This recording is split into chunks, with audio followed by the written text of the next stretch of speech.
মজা না, সঙ্গে আনন্দ ফ্রি। বৃষ্টি হলে আমার ভীষণ আনন্দ হয়।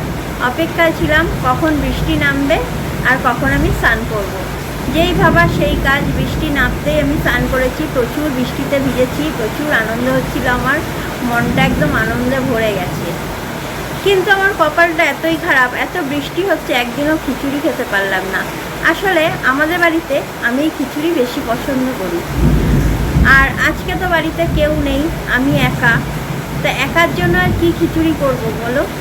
তো ভাবলাম কি করা যায়। ফেনা ভাত খেতে ইচ্ছা করছে না, সেদ্ধ ভাত খেতে ইচ্ছা করছে না। আর যেই জিনিসটা খেতে পছন্দ করে তার যে কোনো অংশই সে ভালোবাসে। তাই হঠাৎ মাথায় আসলো এই রেসিপিটা, আর সঙ্গে সঙ্গে বানিয়ে ফেললাম। চলো সেটা দেখে নেওয়া যাক। দেখো, প্রথমেই আছে গরম গরম ভাত, সঙ্গে রয়েছে কালকের লোটে মাছের ঝুড়ো, আর ওই যে ইলিশ মাছ এনেছিল, ইলিশ মাছের মাথা দুটো তো ছিল। আমি তো মাথা দুটো সব সময় ঝোলের মধ্যেই দিয়ে দিই। আজকেও বেগুন দিয়ে কাঁচা লঙ্কা কালো জিরে ফোড়ন দিয়ে ঝোল করে নিলাম। একদম দুটো মাথা বাটি ভর্তি করে নিয়ে নিয়েছি। ওহ, যা লাগবে না খেতে।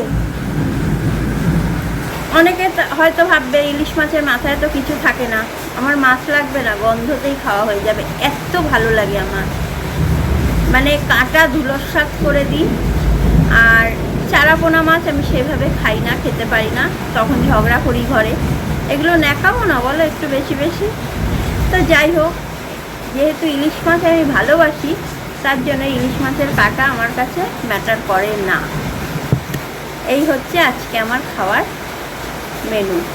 তোমাদের কেমন লাগলো কমেন্ট সেকশনে কমেন্ট করে জানিও। আর কারা কারা বৃষ্টিতে ভিজেছো আর কারা কারা বৃষ্টিতে ভিজতে ভালোবাসো না সেটাও জানিও। চলো টাটা।